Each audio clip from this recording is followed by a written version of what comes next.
Video ছিল। আসসালামু আলাইকুম এভরিওয়ান। আমরা graphic design for freelancing level 3-র জব 1-এর আমরা 21 পর্যন্ত দেখছিলাম প্রথম পার্টে ভিডিওতে।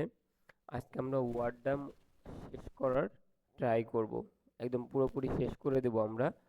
সো চলুন শুরু করা যাক। আমরা যেখানে শেষ করছিলাম আগের ভিডিওতে 21 নাম্বার, কিভাবে লেখা ডানে বামে নেওয়া যায়। সো এরপরে হচ্ছে কিভাবে টেবিল তৈরি করা যায়। ঠিক আছে, এখন টেবিল তৈরি করার কিছু জিনিস বুঝতে হবে আমার, কোনটাকে কি বলা হয়। তো চলুন শুরু করা যাক। তো আমি এখান থেকে নিউ পেজ কীভাবে নিতে হবে এটা আমি আগের ভিডিও দেখাইছি। যারা জানেন না তারা ভিডিওটা আরেকবার রিপিট করে মানে দেখে নেবেন কষ্ট করে। এটার মানে আইকন, 3 ডট আইকনে বাবার পেয়ে যাবেন উপরে। তো এইখান থেকে ফার্স্টে আমরা টেবিল নেওয়ার জন্য আমরা যাবো ইনসার্টে, ইনসার্ট থেকে চলে যাব টেবিলে। এখান থেকে ডিফল্টভাবে আপনি ফার্স্টে নিয়ে নিতে পারেন এইভাবে। এখন কোনটাকে কি বলা হয়, এইটা এটাকে বলা হয় একটা এইটা হচ্ছে আমাদের কলম, এই প্রতিটাকে বলা হয় একটা করে কলাম। ঠিক আছে, এই প্রতিটাকে বলা হয় এক একটা করে কলাম। আর এইগুলো হচ্ছে আমাদের এক একটা করে সারি। ঠিক আছে, তো আমাদের এইখানে কলাম লাগবে কলাম। তাহলে আমরা আর প্রতিটা ঘরকে কি বলা হয়, প্রতিটা ঘরকে বলা হয় এক একটা করে সেল। আর এই দাগগুলোকে বলা হয় বর্ডার। তো আপাতত আমরা বেসিকটা জানলাম। এটা ডিলিট করার জন্য ব্যাক স্পেস দিয়ে বা ডিলিট দিলে, ব্যাক স্পেস দিলে হবে না, ডিলিট চাপ দিতে হবে। তো এইখানে কীভাবে টেবিল তৈরি করা যায়, চলুন। আমাদের লাগবে কয়টা, 1 2 3 4 5টা লাগবে, 5টা কলাম, 2টা লাগবে। ঠিক আছে, তো চলুন আমরা নিব কীভাবে। এবার ইনসার্টে যাব, টেবিল এইখান থেকে আমরা নিতে পারি। এভাবে দিলে দেখবেন যে আমাদের এই যে 5টা কলাম, 2টা হয়ে গেছে। আর আপনি চাইলে যে ইনসার্ট টেবিলে যাইতে পারেন। এইখানে যদি যাই, আমার নাম্বার অফ কলাম লাগবে কয়টা, 5টা, নাম্বার অফ লাগবে 2টা। আমরা ওকে দিলাম। আবারও বলতেছি, এইগুলা প্রতিটাকে বলা হয় একটা করে কলাম। এই নিচের গুলা, এগুলাকে বলা হয় একটা করে কলাম সারি। আর এইগুলো হচ্ছে আমাদের একটা করে তো আমাদের আছে 2টা, কলাম আছে 5টা। আর প্রতিটা ঘরকে বলা হয় একটা করে সেল, দাগগুলো হচ্ছে বর্ডার। আপনি যে কোনো কিছু লিখতে পারেন, আমি জাস্ট এটাকে কপি করে নিয়ে আসি আপনাদের, আপনারা লিখতে পারেন। আমি জাস্ট লেখাটা শুধু, ঠিক আছে, এখান থেকে কপি করে জাস্ট টাইমটা সেভ করার জন্য এখানে দিয়ে দিলাম। ঠিক আছে, সরি, এখানে আমি দিয়ে দিলাম এটাকে। এই যে আমি জাস্ট এটা সরাই দিলাম, এদিকে অনেক বড় হয়ে গেছে এটা। ঠিক আছে, তো আমার আগে একটা টেবিল নিয়ে ছিল এই জন্য।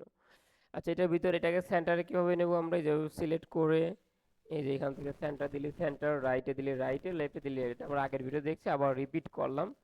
এবার আমি এটাকে কেটে দেই, আবার নতুন করে নেব। ঠিক আছে, সাপোজ কেটে দেওয়ার জন্য এই যে এইখানে ক্লিক করে দেন ডিলিট।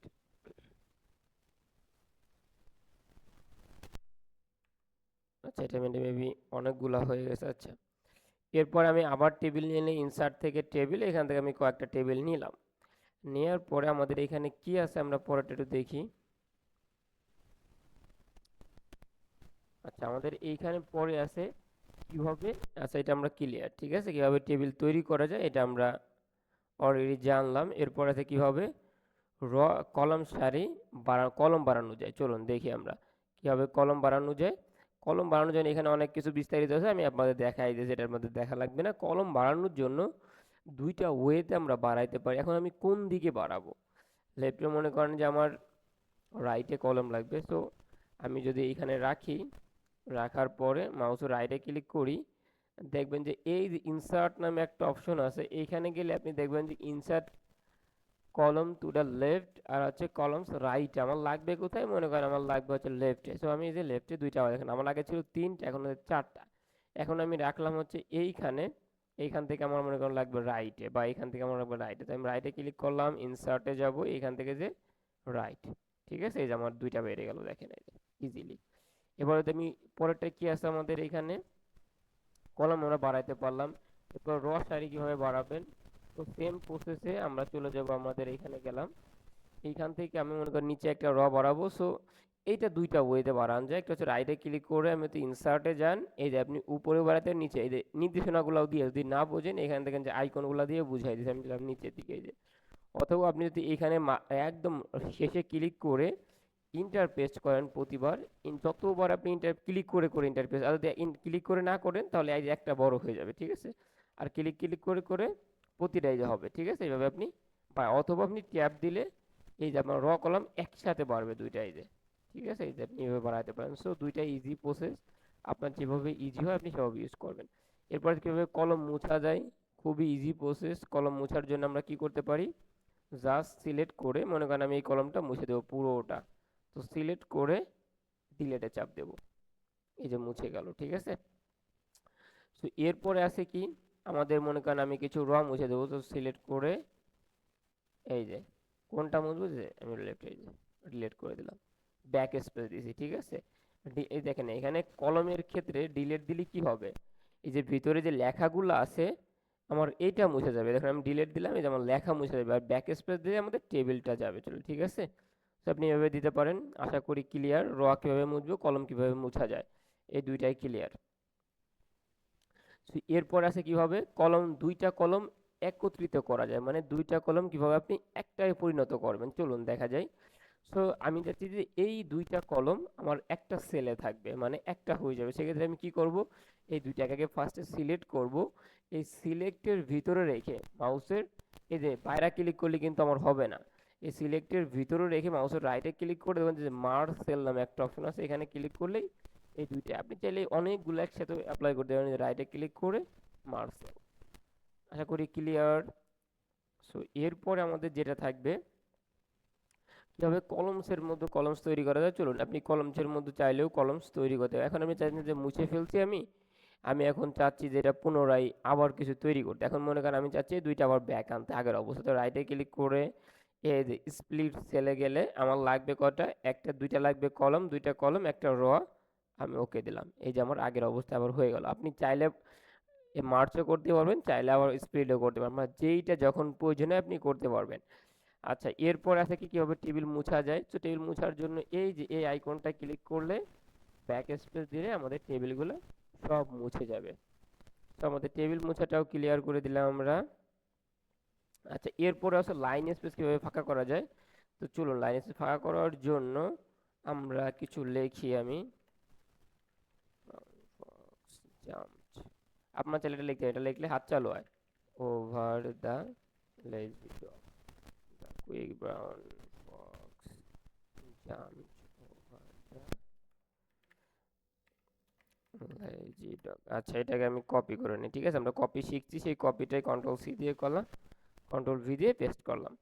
আচ্ছা লাইন স্পেস করার জন্য ফার্স্ট আমাকে সিলেক্ট করতে হবে যতটুকু আমি করব, এরপর হোম থেকে প্যারাগ্রাফ, এইখান থেকে দেখবেন যে এই যে লাইন স্পেসিং নামে একটা অপশন আছে, এইখান থেকে আপনি কতটুকু স্পেস দিবেন। ডিফল্ট অন আছে 1.5, দেখেন এখানে কিন্তু দেখা যাবে যে আমি একটু ওভার করি, দেখেন আমার লাইনগুলো স্পেস হইতেছে, ঠিক আছে। আপনি চাইলে এভাবে ইচ্ছা মতো লাইনগুলো স্পেস করে, এইখানে গেলে আপনি চাইলেই যে এখান থেকেও আপনার ইচ্ছা মতো এই যে আপনি প্রিভিউটা অন করলে দেখতে পাবেন যে কীরকম আমার হচ্ছে, এটা কাজ করতেছে, এই যে এখান থেকে করাটা আরও ইজি, আপনি দেখতে পাবেন লাইভ এখান থেকে আরও পারফেক্টলি হয়, ঠিক আছে। তো আপনি এভাবে লাইন স্পেসিং ফাঁকা করতে পারেন। সো আমরা এটাও দেখলাম কিভাবে ফাঁকা করা যায়। এরপর আছে কি হবে উপর স্তর নিচে স্তর, মানে এটা সাবস্ক্রিপ্ট বা সুপার স্ক্রিপ্ট যেটা বলে। সো আমি এটাকে একটু আমরা কপি করে নিই, হ্যাঁ, বা এটাকে আমি একটু নিয়ে যাই একটু টাইম সেভের জন্য, আমি এটাকে নিয়ে নিলাম, এখান থেকে আমি এর নিচেই রাখলাম। এখন দেখেন এটাকে আমি, এখন কি হচ্ছে এটা আপনি অনেকেই জানেন, তারপর আমি এটা আমি দেখাই। এই দেখেন আমি এটাকে আমার স্কোয়ার লাগবে, সেক্ষেত্রে আমি এটাকে সিলেক্ট করলে এই দেখেন যে এইখানে দুইটা অপশন পাবেন, এই যে একটা হচ্ছে সাবস্ক্রাইব, একটা হচ্ছে সুপারস্ক্রিপ্ট, ঠিক আছে। এইটা দিলে আপনি এটা উপরে যাবে, উপরে দিয়ে এটা দিলে উপরে যাবে, এই যে তো আমার এখান থেকে স্কোয়ারটা উপরে লাগবে, সো দিলাম, এখান থেকে এটা উপরে লাগবে, এই যে। সো এভাবে সেমভাবে যদি আপনি নিচে নিবার চান সুপারস্ক্রিপ্ট, এই যে এটা নিচেটা দিলে এভাবে হয়ে যাবে। সো আপনার ইচ্ছা মতো আপনি এখান থেকে এই জায়গার অবস্থায়, ঠিক আছে, আবার শুরু করতে পারবেন লেখা। আশা করি ক্লিয়ার এই দুইটা। তো আমাদের এটাও পুরোটা ক্লিয়ার। এরপরে আছে আমাদের কি হেডার অ্যান্ড ফোল্ডারে কীভাবে লেখা যায়। তো আমরা হেডার ফোল্ডার লেখার জন্য কি করব, আমরা ইনসার্টে যাব, ইনসার্ট থেকে দেখবেন যে হেডার অ্যান্ড ফোটার। সো হেডারে আপনি যে কোনো একটা হেডার নিতে পারেন, যেখানে আপনি যে কোনো কিছু নিতে, এখানে মূলত কী থাকে, পেজ নাম্বার দিয়ে থাকতে পারে, টাইটেল থাকতে পারে, যে কোনো কিছু আপনি এখানে যদি যে কোনো কিছু লিখতে পারেন, যে এখানে টপ অফ যেমন আমি দিলাম যে professional professional graphic designer. So এটাকে আপনি চাইলে যে ইচ্ছা মতো কাস্টমাইজও করতে পারেন। এখানে আমি সেন্টার দিলাম, এই যে সিলেক্ট করে আমি বোল্ড করলাম, আমি একটা কালার দিতে পারি এখান থেকে, এই যে। সো আপনার যা ইচ্ছা আপনি সেখানে এখানে আপনি যা ইচ্ছা করতে পারবেন, ঠিক আছে। এর ভিতরে ক্লিক করলে যেটা আমার হয়ে যাবে। ওকে, আমি একটু প্রিন্ট প্রিভিউ দেখি, এটা দেখেন ইজিলি এটা উপরে টপে আছে, ঠিক আছে। আশা করি হেডার আর ফেডার বোঝা গেছে। ফুটার কি, ইনসার্টে যাবেন, ফুটারে যাবেন, এখান থেকে আপনি যে কোনো ফুটার এনে, যে বলছিলাম পেজ নাম্বার দিয়ে যায়, ফুটারেও দেখবেন যে অনেক বইটি দেখবেন যে এরকম পেজ নাম্বার থাকে। আপনি চাইলে কাস্টম যে কোনো কিছু লিখতে পারেন, এখানে অনেক সময় দেখবেন যে ফোন নাম্বার বা লোকেশন এই টাইপের কিছু এখানে দেওয়া থাকে। সো আপনি যে কোনো কিছু ইউজ করতে পারেন আপনার যখন যেটা প্রয়োজন হয়। সো আমাদের হেডার ফুটার চলে গেল। সো এটা আমাদের শেষ, ঠিক আছে। এরপর আছে আমাদের কি, কিভাবে পেজ নাম্বার দেওয়া যায়। আমি বলতে হেডারের সাথে পেজ নাম্বারটাও জড়িত। সো আপনি যদি এখান থেকে যে কোনো একটা পেজ নাম্বার দেন, আমি এখান থেকে নিচে এক জায়গায় দিলে অনেক জায়গায় হয়ে যাবে। এই যে মনে করেন আমি কয়েকটা নিলাম, এখন আমি ইনসার্টে গেলাম, ইনসার্ট থেকে এই যে number of page of number আমি কোথায় দিবেন, টপে, বটমে, লেফটে, আমি দেবো সাপোজ বটমে, রাইটে। এই দেখেন এই যেমন প্রত্যেকটাই আমার যতগুলো আছে, এই যে আমার প্রত্যেকটাই হয়ে যাবে। যদি আপনার 100 পেজ থাকতো 100 পেজ হয়ে যাবে। আমার 2টা পেজ, আমার 2টা হয়েছে। আর না লাগলে কি করবেন, এখানে যাবেন ইনসার্টে, এখান থেকে নাম্বার, এখান থেকে মনে করেন আপনি গেলেন, এটা দিয়েছেন আপনি, এটাকে এই যে এর উপরে ক্লোজ করে দেন, বা এটাকে আপনাকে ডিলিট করে দিন, এই যে ডিলিট ক্লোজ, চলে যাবে, এই যে কিচ্ছু নাই, ঠিক আছে। ওইটাও ক্লোজ করে দিলে চলে যেতে, আমি উপরে নিচেটা উপরে আছে, নিচেরটা নিচেই ক্লোজ করলাম, এটা এই যে চলে যাবে, অথবা ডাবল ক্লিক করলে এই যে, ঠিক আছে। দেখেন এবার নাই। ওকে, আপনি এভাবে ইচ্ছা মতো আপনাদের মতো করতে পারেন। 6 নাম্বার অফ পেজ নাম্বার গেল। এরপর আছে কিভাবে লেখা ছোট হাতের লেখা বড়, বড় হাতের লেখা ছোট করা যায়। এটার মানে বুঝাইছে হচ্ছে চেঞ্জ স্কেচ এটাকে বলে। তো চেঞ্জ স্কেচ কিভাবে করবেন, ফার্স্ট আমি সিলেক্ট করলাম এটাকে, এই যে হোমের ভিতরে দেখবেন এই যে এখানে একটা অপশন আছে, যে এই দেখেন এই যে change case, change the selection text upper case, lower case আর আদার কমন ক্যাপিটালাইজ। তো আপনি এখান থেকে আগে ফার্স্টে সিলেক্ট করতে বলছে, করলাম। এরপর এইখান থেকে আপনি যদি ফার্স্টে দেন, প্রথম হচ্ছে কি সেন্টেন্স কেস, মানে প্রতিটা লাইনের প্রথম ওয়ার্ডটা বড় হবে, প্রথম লেটারটা বড় হবে। তো পরেরটা যদি আমি দেই, এখানে আছে লোয়ার কেস, সবগুলা ছোট হবে। আমি পরেরটাই এটা অ্যাপ্লাই করে দিই, আপনারা পার্থক্যটা বুঝতে পারেন। তো আমি এখান থেকে লোয়ার কেস দিলাম, এটা ছোট হয়ে গেল। এরপর আছে কি, সবগুলা আপার কেস, সবগুলা বড় হয়ে যাবে, এই যে। এরপর আছে কি আমাদের ক্যাপিটালাইজ, প্রতিটা ওয়ার্ডের প্রথমটা বড় হবে। তো এরপরে আছে আমাদের টগল কেস, মানে প্রথমটা ছোট হবে বাকিগুলো বড় হবে। এটা হচ্ছে পার্থক্য পাঁচটার। আশা করি এটাকে আমরা সুন্দরভাবে বুঝাইতে পেরেছি।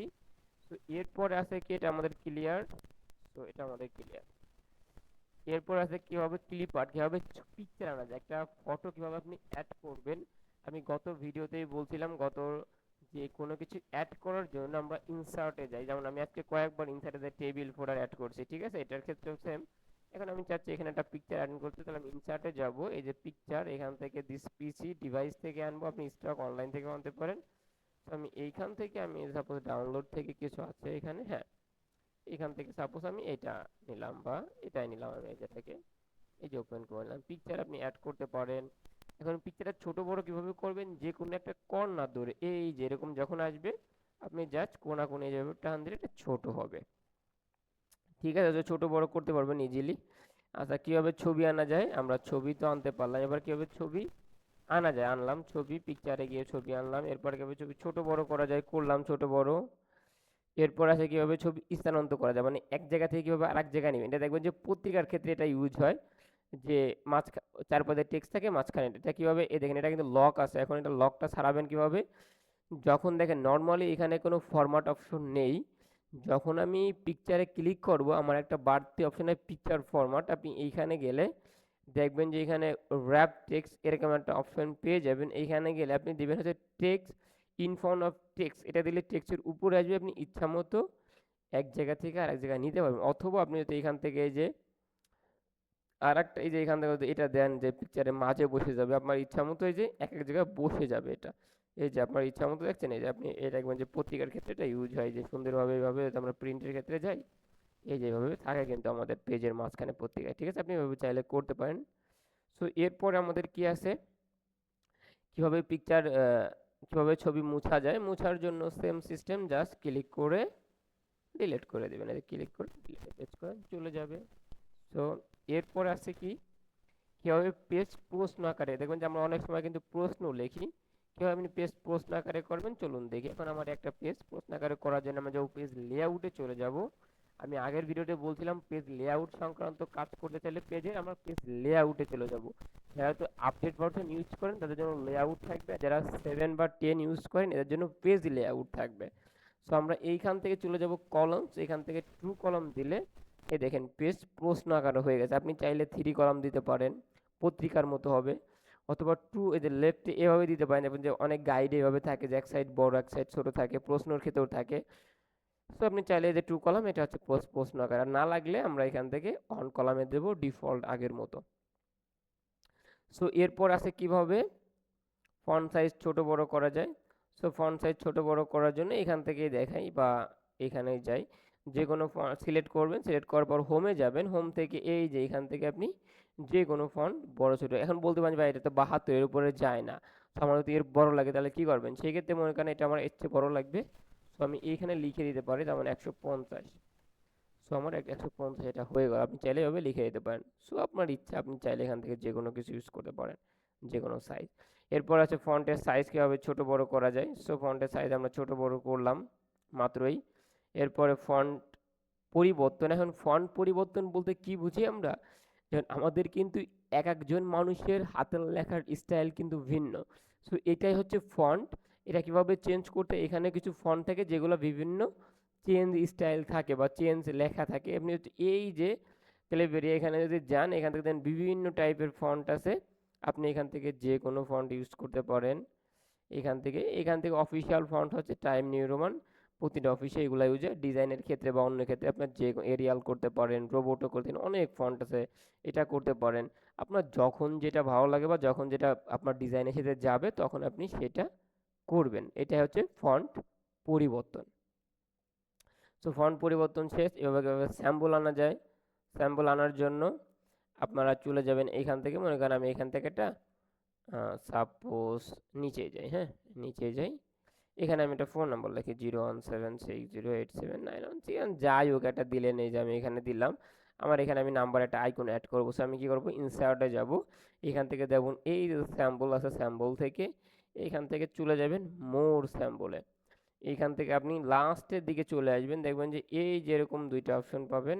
আমি লাস্টের দিকে যাই, একদম লাস্টে আসি, এই যে ঠিক আছে, এই দুইটার ভিতরে আপনি যে কোনো ফন্ট পেয়ে যাবেন। আমি পরেরটায় যাই, দেখি ফোন আইকন কোনটা আছে, এটার ভিতরে আমি ঢুকলাম, এই যে এখানে দেখি ফোনে যে আপনি একটু তালাশ করলে যে ফোন আইকন পেয়ে যাবেন। এখানে আমি একটু খুঁজি, মনে করেন আমি জানি না, সাপোজ এই যে টেলিফোন বা ফোন নাম্বার, আমি এটা লাগবে, ইনসার্ট, এ চলে, আপনি চাইলে কালার করবেন, করেন কালার, এই যে হোমে থেকে যে কোনো একটা কালার দেন, আপনার ইচ্ছা মতো আপনি ফন্ট বড় করবেন, করেন, এই যে এটা দিলে বড়, এটা দিলে ছোট হয়, এটা 2 ফন্ট করে এটা দিলে বাড়ে, ঠিক আছে, আপনি ছোট বড় করতে পারেন, এই যে ক্লিয়ার।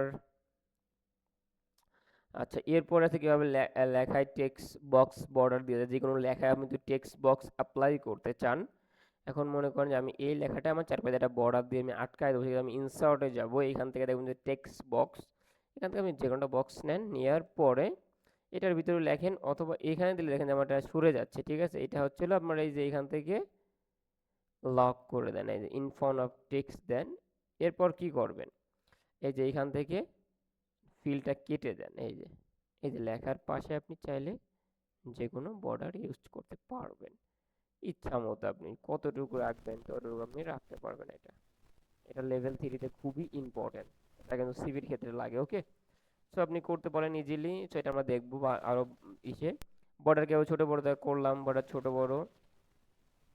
এরপর বর্ডার স্টাইল পরিবর্তন, সো আপনি যে কোনো স্টাইল বর্ডার দিতে পারেন, যেটা সিলেক্ট করে দেখবেন যে শেপ ফরম্যাট আসছে, এখান থেকে দেখবেন যে এই যে এখান থেকে শেপ আউটলাইন থেকে এই যে স্টাইল আছে, এখান থেকে যে কোনোটা করতে পারেন, এই যে পতাকার মতো বা ইসের মতো, এখানে গেলে আরও পাবেন, আমি দেখাচ্ছি না, এখানে ডট আছে, আপনি চাইলে যে কোনো ডট ইউজ করতে পারেন। সো এই যে হাইট ওয়েট আছে, এটা মোটা বড় করতে পারেন, এরপর আপনি এখান থেকে ডট ইউজ করতে পারেন যে কোনো, এই যে ঠিক আছে, আপনার ইচ্ছা আপনি যেটা ইউজ করতে পারেন। তো আপনার যখন যেটা ভালো লাগে আপনি তখন সেটা ইউজ করবেন, একান্তই আপনার, ঠিক আছে। এটাও গেল চলে। এরপরে কালার কি হবে, টেক্সট বর্ডার কালার অ্যাড করবেন, ইজি, এটা খুবই ইজি। এটা সিলেক্ট করে ফরম্যাটে দেন, এই যে আউটলাইন কালার চাইলে যে কোনো কালার দেন, যদি ফিল কালার চান এখান থেকে যে কোনো ফিল কালার আপনি ইউজ করেন, এই যে, ঠিক আছে। ওকে, সো এরপর কি আবার লাইন টানা যায়। সো লাইন টানার জন্য ইজি প্রসেস, আপনি চাই এখানে একটা লাইন দিবেন, তো ইনসার্টে যাবেন, এখান থেকে শেপে যাবেন, শেপ থেকে যে কোনো একটা লাইন আপনি নিয়ে জাস্ট শিফট চেপে ধরে টান দিলে এটা সোজা হবে, এই যে এটা ছোট, এটা মোটা, বড় ছোট, এই যে শেপ আউটলাইন, এখান থেকে আপনি ওয়েট মোটা করে দিতে পারেন। এই যে এখান থেকে স্টাইল আছে, আপনি যে কোনো স্টাইল এখান থেকে ইউজ করেন, কোনো প্রবলেম নাই। তো এটাও চলে গেল আমাদের শেষ। এরপর আছে কি, কে বাংলা লেখাতে ইংলিশ লেখাতে যারা যারা পারবেন এরা ওইটুকু কষ্ট করে এগুলো একটু দেখে নিতে হবে, ঠিক আছে। সো বাকিগুলা তেমন বাংলার ক্ষেত্রেই। আর এই যে এই লাইনটা বেশি বেশি করে লিখবেন, তাহলে আপনাদের হাতের লেখা অনেক ইম্পর্টেন্ট, মানে অনেক ইমপ্রুভ হবে। তো এটা খুবই ইম্পর্টেন্ট একটা ভিডিও ছিল, অ্যান্ড এ টু জেড আপনাদের যেগুলো প্রয়োজন, মানে গ্রাফিক ডিজাইন ফর লেভেল 3 যেগুলো লাগবে, অথবা এর বাইরেও যেগুলো লাগবে, অফিসে জব করতে গেলে যেগুলো লাগে আমি শুধু সেইগুলাই দেখাইছি, আদার্স কিন্তু কোনো কিছু লাগবে না, এর বাইরে আপনার কিচ্ছু লাগবে না। এখানে শর্টকাট দিয়ে আছে কিছু, আপনারা চাইলে এগুলো লিখে নিতে পারেন, আপনাদের কাজে দেবে। বা ইসের ক্ষেত্রে, আপনাদের কাজের ক্ষেত্রে খুবই ফাস্ট কাজ করতে পারবেন। সো সবাই ভালো থাকবেন, দেখা হবে নেক্সট ক্লাসে। আল্লাহ হাফেজ।